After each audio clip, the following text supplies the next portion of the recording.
Hey friends, it's your pal Mike Shea from Sly Flourish, here with another episode of Sly Flourish's Lazy GM Prep. In this show, I go through steps from Return of the Lazy Dungeon Master while preparing for my Sunday role-playing game. In this case, I am running a game set in the world of Midgard using the rule set Tales of the Valiant, all by Kobold Press.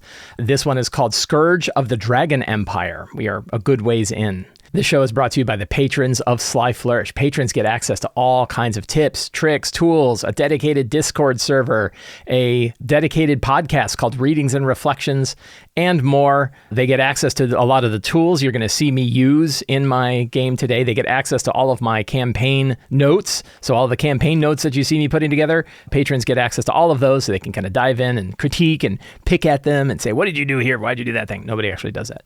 But you could by joining the Sly Flourish Patreon. You can find a link down in the show notes to join the Patreon. It's a very good deal. And to the patrons of Sly Flourish, thank you so much for your outstanding support. So last week was Eustasia Stonegaze, facing Eustasia Stonegaze, a adult green dragon. And she was hard. I got to remember, I brought a miniature for it and it was a hard fight. I tell you, it was a very powerful feature that she had was that she could turn people to stone. Anybody within 30 feet of her had to either choose to avert their gaze or risk getting turned to stone with a pretty high DC. And most of the time they averted their gaze, which meant they were at disadvantage to attack her. And that even things, I think they would have had a much easier time. I think we had 5 characters. They were 9th level. They are now 10th level. And I think they would have had a pretty easy time with her if she hadn't had that. And Dreadful Blessings. Dreadful Blessings is another one. I did pull some pretty nasty Dreadful Blessing features. Dreadful Blessings or Doom Points. You know, if you use the Kobold Press term for it, I use Dreadful Blessings because I don't know. I just call them that. And I let her use one of them to break free from a debilitating effect. They had hit her with something and paralyzed her. They had something that I think they cast slow on her. And so she was slowed, and that meant that she could only do like one thing at a time. And I explained to them, like, whenever the players, this is one of my tricks with Dreadful Blessings, right? And I've replaced Legendary Resistance with Dreadful Blessings. Is I let them know, like, you understand she has 4 Dreadful Blessings. She's very likely, I think I gave her 5. So she's very likely to use one of those on that. He said, yeah, I know, that's fine. Burning down her Dreadful Blessings is a good thing to do. And that is something after having run 5e for 10 years now with Legendary Resistance, it was extremely rare to hear players talk about the importance of dropping their legendary resistance on legendary monsters. Most of the time, they just didn't bother. They just said, I'm not even going to worry about casting that stuff. You know, they didn't bother. But with Dreadful Blessings, knowing that she can use them, knowing that creatures that have Dreadful Blessings can use them in all kinds of circumstances for all kinds of different things, seems to motivate players to want to get rid of them more than just straight legendary resistances. And I've seen this now with 3 different groups where I've used them. I've run them for 3 different high-level groups, and all of the groups seem more than happy to let the characters burn down, cast save or suck spells that fail in order to break down their Dreadful Blessings, like the Doom Points. So that is a very effective thing. It is. I think it's a thing I'm going to be dropping into 5e now, I think forever. Like for me, this is a new, I'm going to replace Legendary Resistance with Dreadful Blessings across the board and explain it to my group. And I don't know that I will go back because I find they're super flexible. From a GM perspective, they give me a lot more ability to tune a battle, to give it the right feeling or the feeling that I feel like it should portray. And players seem to like them better. I've talked to the groups and they're like, yeah, they're annoying. And they like to give me crap about, oh, it's the GM cheat sheet, right? GM cheat tokens. But they don't mind them, and they don't mind them as much as they minded Legendary Resistance, which is interesting to me because they're so much more powerful than Legendary Resistance. So in her case, she got hit with a slow, and on her turn, I had her use 1 Dreadful Blessing to break the slow. Then she flew away to another spot of the room, and then she used another Dreadful Blessing to recharge her breath weapon and immediately use it again. And they had gotten hit by a previous breath weapon. And I think that might have been a little too much. Like that was one where they were like, oh, they felt the true cheaty nature of a dreadful blessing to see two of them used instantly and then get hit with another breath weapon. But it really, in my opinion, still worked out because it really brought the threat of the fight higher than it would have if she just started making normal attacks. Again, being like 5 9th level characters was, not nearly as, it was a big threat, right? Like 5 9th level Tales of the Valiant characters are a really significant threat. So that worked out really well. So they defeated Eustasia Stonegaze. I don't remember if they hunted for, they did hunt for the vault. They found that there were other Dragonborn knights, but they convinced the Dragonborn knights, they threatened them, like, if you're seeing us, that means she's dead. And if she's dead, what do you think we're going to do to you? And they're like, and they're like, we're going to tell people about you. And they ran off around a corner, and then the characters set up a wind wall to fire off to get rid of a trap, and it blew a blast of poison gas and killed the two guys that were running away. So they actually used a trapped vault door to kill the guys that ran off. So that was pretty funny. And then they got into the vault and they got a bunch of loot. And then once they had the loot, they're like, okay, time to get out. And they used their Helm of Teleportation and teleported away back to 440 Fingers and back to their home base. And they spent some time kind of recuperating at 440 Fingers and planning out their next mission. They did agree to smuggle the Ormanli noble out of Ashadar. So their caravan master is going to put that underway. That will probably be one of the next 2 missions that they undertake. And then they did say, okay, and we're going to go, the Children of Mott are one that we've been trying to deal with for a while now. So we're going to go rescue the Children of Mott from the Blood Spire, which is the location. The desecrated Temple of Aten is also known as the Blood Spire, and that's where they're heading now. So good news. I did future Mike Shea. Past Mike Shea gave current Mike Shea a good benefit of making it really clear where they were headed. So I know what kind of prep I need to do today.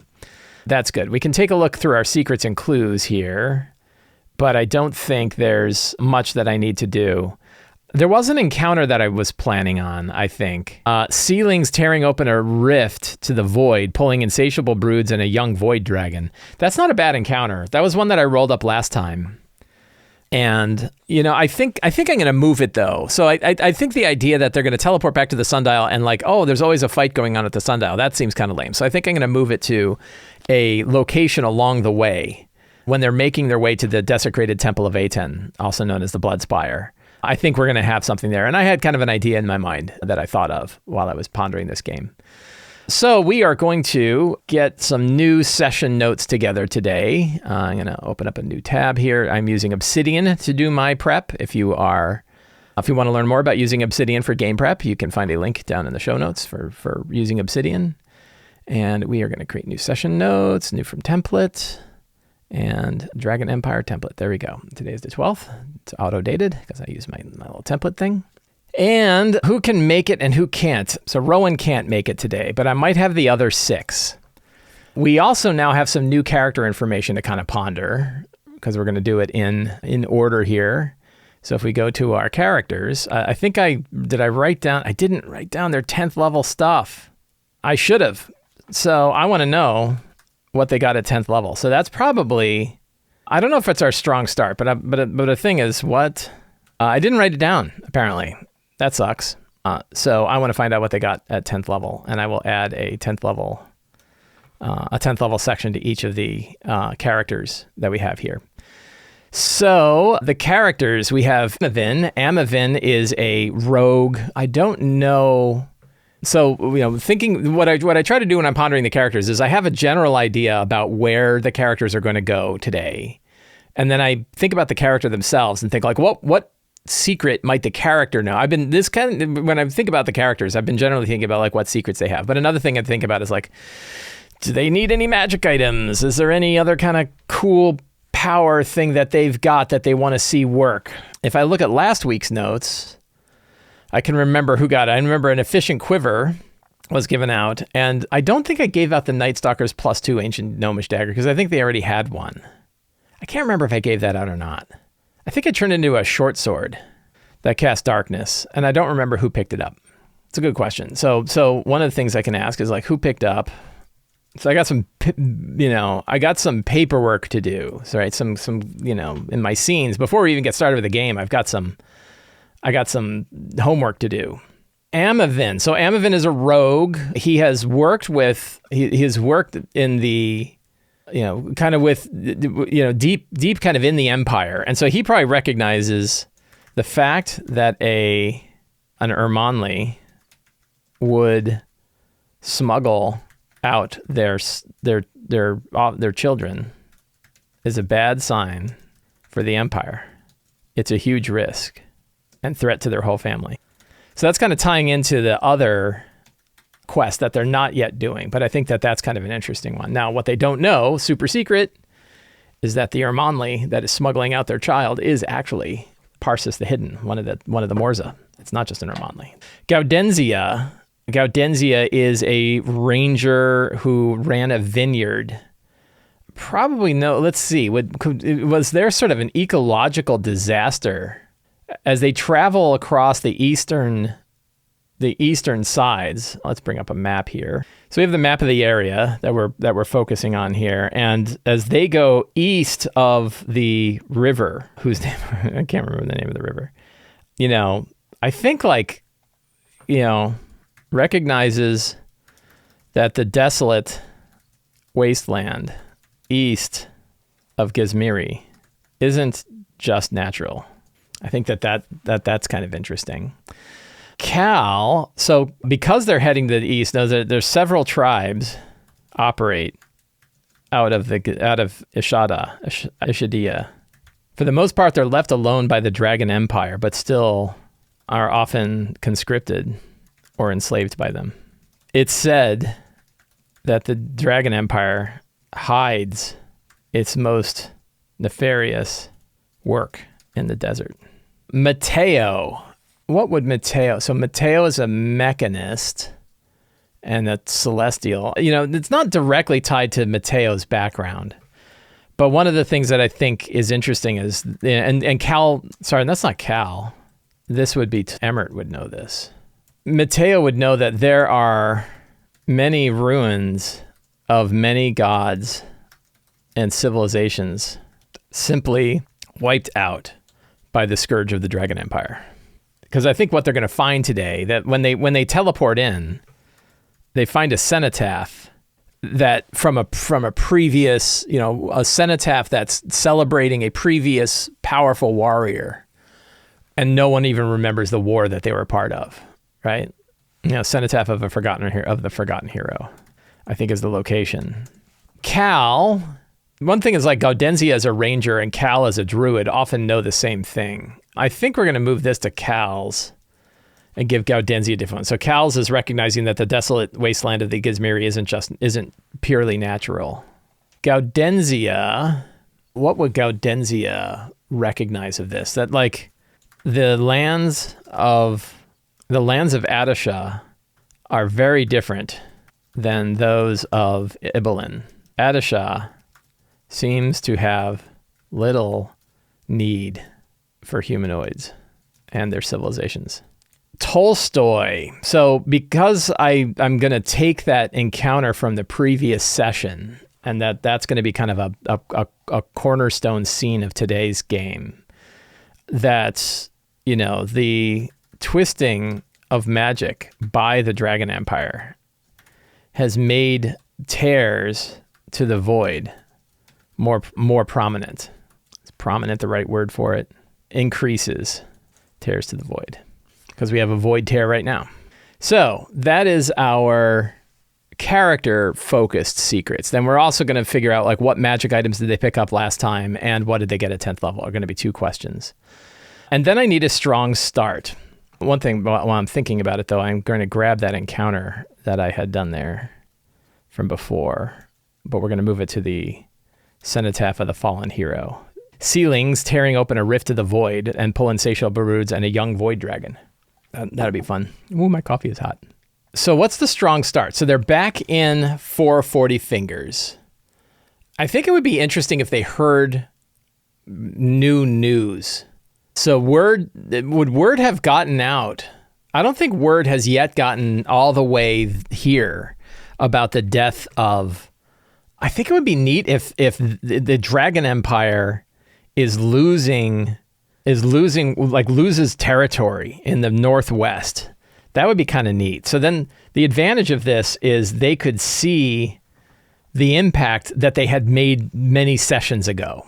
So we're going to go to our Dragon Empire section of the Midgard World book, because I don't remember exactly what sections happened here. But there was 7 years ago, armies of Dragon Empire conquered the mountains and valleys of Alaria, annexing it as the Empire's newest province, Rumela. In addition, the swift-flying Maraudi legions killed King Stephanos of the Magdar Kingdom and the eldest son of the battle, where the northern knights of the Undying Sun almost cut the Imperial army in two. Much glory went to the war wyverns that tore apart the battle wagons of Magdar, although others claim. With the conquest secured, Maraudi are patiently rooting out all opposition and have brought tens of thousands of kobold settlers to the land to productive use. Digesting such a large swath of territory takes time, but the Dragonkin have time aplenty and many nimble claws to work the land, pile high stones, and improve the roads over the passes. Their work is steady, honorable, and seemingly endless. So Cyprian, Triolo, and their allies. Worst news followed years later when the Dragonkin lost a major engagement with Ashidia and Candiria during the Battle of the Wheeling Angels, powerful celestial summoners. So I think the dragons, have they lost Rumela? Yeah, the Maraudi have lost Rumela. The armies of Alaria have taken... So let's take a look at Rumela. Maybe they didn't lose all of Rumela. So we have this, here's a Rumela province. Here's a fun one. Masquerading as soldiers, the PCs slip into the new Dorisha shipyards to sabotage the war efforts. Dorisha, the city of angels. The heart of Rumela, war-scarred Dorisha slowly rebuilds from the conquest, though her marble columns and broad causeways still loom, proud and ancient over the wine-dark sea. High fortifications and new watchtowers cast shadows upon the streets below. At the city's center, the new black walls and siege weapons emplacements of the Palisai Ardenu province, a constant reminder of the power of the Morza. The fine weathered stonework buildings of the city's plaza, blah, blah, blah, blah. High-ranking Akinji and Tamarli occupy the states abandoned by slain or routed nobles. Yeah, so I think this could be kind of fun. We'll just go with it. So I think the armies they lost Dorisha. The former queen, they said they had the former queen on display. The Duchess, former ruler of Ilaria, was rescued in a daring raid. The weakened armies of the Morza fell under raids. And who is the Glavistus, the Scourge, took flight and killed tens of thousands, including her own Kinji and Urmanli. Well, she didn't, there's not, including her own Akinji, like including her own scaled folk, including her own subjects. War has come to Rumela again. That's kind of a fun, strong start, I think. That's a lot of, there's a lot of politics going on in there. But I think kind of the fun of this campaign is, what they do things, and then because of the things they have done, they see the actions that have taken place thousands of miles away. Because there were no, troops were supposed to head, in that direction, and then it fell. So I think that's kind of neat. And we could say that Glavistus blames Illidan. Not Illidan. What's his name? I don't know. Ibelin. Illidan is there's a lot piled into that strong start. And there's big secrets in here, big secrets and clues that are going on in there. So we've got that going on. That's happening in the Northwest. Right, let's bring up our Midgard map here. Did I get the wrong place? Where is Rumela? It's not way up here, I don't think. It's certainly not down there. What was the name of the place? Dorisha. Yeah, here it is. Yeah, that works. So that is some fun. That's some fun storyline stuff going on, and it kind of shows what's happening in the larger world. And I think that's a fun, strong start. It's also it's also a fun. It's a strong start that isn't like, hey, you get attacked by people, right? Like it's a strong start that shows them that they're going on. Chicory Coffee says, is this the politics that the players want to ignore? The players are not super eager in like manipulating the politics more so than just killing dragons. But I certainly don't think the players mind watching the impact of what they do. The drive of the characters is definitely to destabilize the Dragon Empire. So anything that they are doing that they then see destabilize the Dragon Empire is good, right? And, you know, I think, so they're definitely, you know, I think like digging into like the details of it, you know, but they were interested in the plot to go rescue the former sultana that used to work for the dragons. They were on board with that. So anyway, okay, so then they go to the Cenotaph of the Fallen Hero. This is going to be, you know, journey across let's go back to our map here. And it's not all the way to Ashadia. And what was the river? Let's go to my notes, session notes. We will search in my session notes for the river. The Ardennes, Arandis. The Arandis River is the name of that river.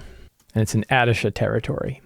So we'll do our typical travel, you know, sort of travel stuff of who's going to scout, who's going to quartermaster, who is going to pathfind, you know, what are the roles that they're going to take, and that the roles could have an effect on what's going on. I kind of enjoy those exploration-y sort of things. And then that will also determine like when they reach the Cenotaph of the Fallen Hero, you know, will they be surprised? Will they have an idea of what's going on? That can kind of be fun.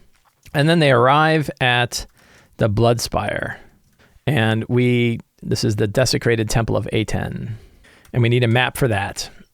So we'll worry about the map when we get there. We'll get to that point, but they'll probably get there today. So we definitely need a map for that. So I got a big pile of secrets and clues already, but I think, so I've got some fun secrets that are tied to the characters as far as their journey. And then I've got big piles of secrets for the Marathi and the losing the city of Durasha. But what other secrets and clues are we going to have about here we go. Yeah. So I've got some secrets from last time about the blood mages. Right. So I think we're going to just drop these secrets in here. I actually don't need a lot of secrets because I already have secrets that I've done. So I'm not going to necessarily do 10 more secrets because I got secrets piled up in the strong start. I got secrets piled for the characters. Blood magic is outlawed almost everywhere in Midgard, including the Dragon Empire, yet some of the Morza allow it in secret because of the great power it holds. The Nurians of Kukatarma destroyed their own city delving into blood magic. So a lot of these are secrets about blood magic, which makes sense because they got blood magic they're going to deal with. Of the many cults that use blood magic, the best known might be the followers of the Sanguine Path, and among wizards, many follow the vile footsteps of Tagaresh the Blood Purger. Tagaresh the Blood Purger believed unlimited power resided in the blood of mortals. He died from a simple cut after a failed experiment. Yet he remains revered by blood mages. The blood mages of Kanesh are constructing red hand troops, bloodthirsty humanoids, ogres, and giants, as a powerful and brutal force to send upon one's foes. Oh, God-wise, what god would they probably worship? So we probably want to have a little bit of information about Aten. So we'll drop some notes in here. Aten, the sun god, jealous lord of light and good, master of law, father of Kors, and the lord of the horizons, patron of Kemeti. I don't know who that is. Who's that? Wow. They say that, but there is no other reference to Kemeti. Patron of the Kemti. Greatest injured Aten's within its ranks, pushing the secret initiates worship Aten as the father of fire, or the true Aten. I've dealt with the true Aten before. I had a temple of the true Aten, which was like the opposite. You know, some refer to heretical Aten and true Aten, and believe that Aten was actually a secret mask of a dark god. So who would be the blood god? So we have Marina, the red goddess of winter, lust, sickness, and death, the blood maiden, the winter maiden, patron of the great duchy of Morgau. So we could have the blood mages of Kanesh follow the blood maiden, known in the north as Marina. Vampires, particularly sought by vampires and some of the Ghoul Imperium. What masks? Marina might be a mask of Hecate, Sarista, the god of the woods, who's sometimes referred to as her dark sisters. Some believe that Hecate is a sister, and I think Hecate is a southern god. Hecate is a city god. Some believe Marina is a sister of Hecate, a goddess of murder worshipped in the 7 cities. Are there any other, these are all good. Are there any other secrets about the rituals that the blood mages are conducting. We know that they obviously have to sacrifice mortals in order to create their ogres, which they refer to, or their troops, which they refer to as the Red Hand. What's the secret of the Red Hand and the secret of the creation of the Red Hand? These blood troops. The rituals under which the Red Hand are created turn them into half undead creatures. They're still living beings, but many of seem impervious to pain and filled with a hunger for blood and violence. All right, that's good enough. So let's talk about locations. I need a map of the Bloodspire. So we're going to go to my Dyson map gallery. And we could either do we could do an overland place if we wanted to, and then have it sort of connect to, so like the Sister Ford area here. This could be like the outside portion of it with like an old ruin, and it doesn't appear that there's much there. But then when you go down below, there's dungeons below, and that's where they're actually conducting their rituals. I think that would be kind of neat. This map looks kind of cool too. Grey Rock Tower. Yeah, I like this because this has like multiple directions and multiple levels going on. I dig it, right? So we have like an old ruined tower, but then when there's 3 levels below, that kind of works. Are there other paths down? We could have some ruined areas where like they could drop from one level to another, but I think both of these work. So I'm going to save these in my vault here. Dragon Empire Maps and Grey Rock Tower, but we're going to say Bloodspire. I'm going to add that to the beginning of it. So we got that. And the Sister Ford one can be sort of the upper portion of it, which I think works. Whoops, don't want to do that. And then we'll print both of those. And then we'll come up with some location-y sort of things. Location prompts. Obsidian Vault, campaigns, Dragon Empire, maps, Bloodspire, Grey Rock Tower, print. Sister Ford. Cool. Those are printing out. So now we can keep these up here though and think about them. So we'll start with the Ford area. And we'll have like dry riverbed is a feature. So we'll do like an overland, right? Dry riverbed, ruined walls, broken statues of A10, blood palms, altar to Marina, to the altar to the Blood Maiden. And I think that altar to the Blood Maiden could be an alternative entrance into the tower. And then we have the Dungeon of Bloodspire. Hey, my mom is here. Hi, Mom. We have the Watchtower, ruined Watchtower. And are there interesting things going on in the Watchtower? There's a spiral staircase that leads up. There's probably a blood mage who's watching up there. And maybe, there could be a ritual going on up there.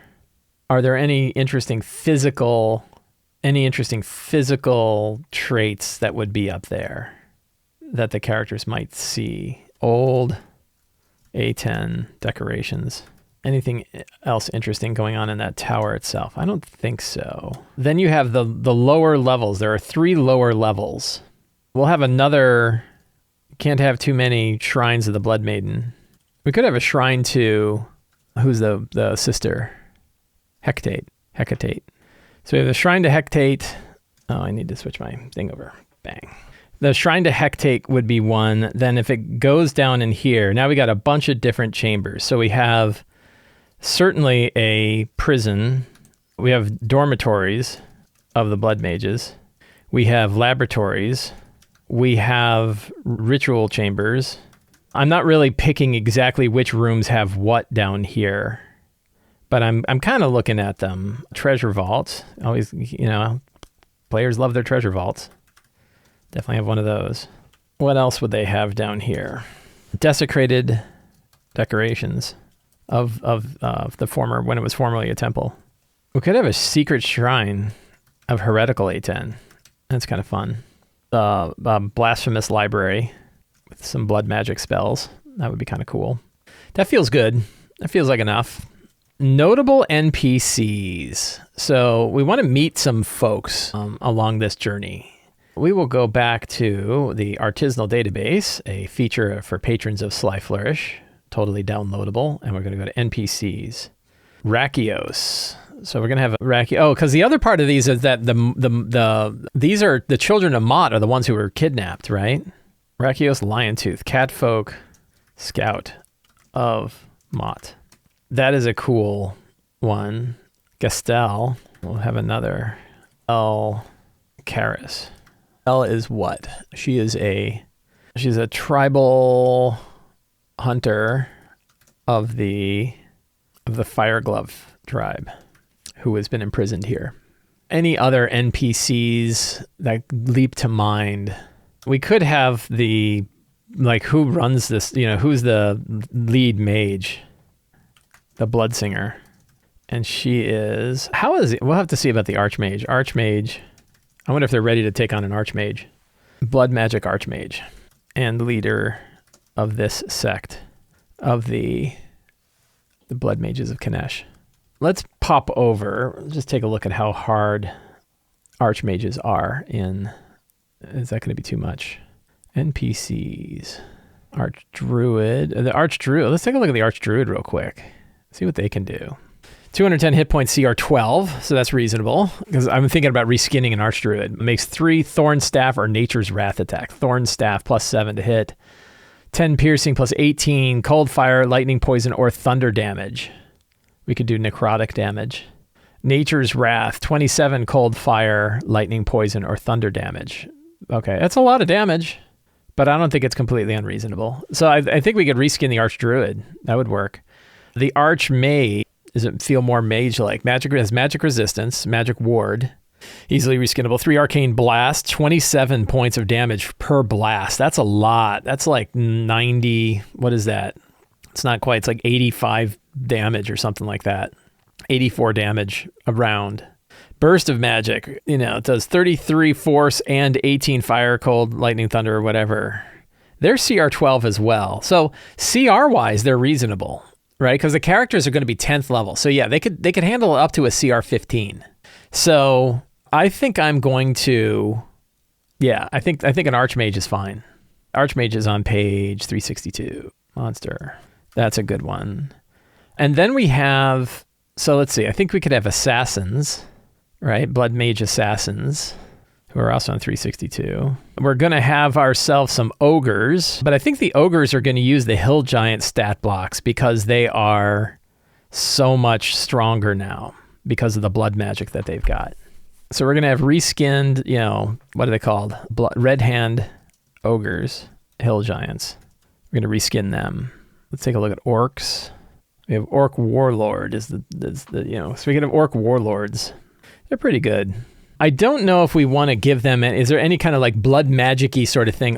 I'd love to have, so I think hobgoblins, I use hobgoblins a lot. They're pretty, I guess they're under goblins, hobgoblins. The hobgoblin conjurer, but the hobgoblin conjurer is not super powerful. I think 22 damage with their acid bolts. But I think we'll just use mages, right? The NPC mage is stronger than that. Oh, and the gladiators, of course, would work well. 366. The Cult Fanatics, of course. Blood Magic Cult Fanatics. Can't miss out on them. They're 365. I sure use NPC stat blocks a lot, but I like NPC stat blocks. And the Mage is 367. That works out. So I've got that, and then we'll do treasure. We'll drop a treasure parcel in here. I will use the Tales of the Valiant treasure parcel. They are now 5th to 10th level. Abyssal Unholy Great Club. I don't know why this... There we go. Do they already have a Hatted Disguise? I wonder if they already have a Hatted Disguise. Oh, that's the wrong level anyway. Javelin of Lightning I think I already gave out. Defiled Undead finds set of silver serving utensils. That's kind of fun. +1 Cyclopean Shadowy Dart. That's kind of fun. Mace of Terror. Infested Draconic Short Sword. Headband of Intellect. Seems pretty good. Let's see if anybody has that. I need a list of like the magic items all the characters have. I think I'm going to do that today. So that looks pretty good. That gives me enough. This gives me all the stuff I need to like improvise what's going on, right? All the 8 steps are there. And even though I think next time, because I don't think we're going to get terribly far into the Blood Spire. So I don't need to like fully detail out who's where and who's doing what. I've got all the components I need in order to kind of improv up through this session. So I think that that's going to work out. And with that, we are finished with our prep. Friends, I want to thank all of you for hanging out with me today while we prepped for my game. If you enjoyed this show and you want more stuff like this, the best way to get it is to subscribe to the Sly Flourish newsletter. It is absolutely free to sign up. You get a free adventure generator for signing up, and you get a RPG-related email with links to all of the other work I do, emailed to your inbox every Tuesday. You can also support me directly on Patreon. Patrons get access to things like the 5e artisanal database, which you see here. The Tales of Valiant Treasure generator, for example, is one of the tools that's built into that. You also get access to our awesome Discord community to hang out with other lazy GMs and talk about RPGs all week, which is awesome. And you help me put on shows like this. And you can pick up any of my books, including Return of the Lazy Dungeon Master, The Lazy DM's Workbook, Companion, City of Arches, Forge of Foes, and more at the Sly Flourish bookstore. Links for all of those are in the show notes. Thank you so much. Have a great day, and get out there and play an RPG.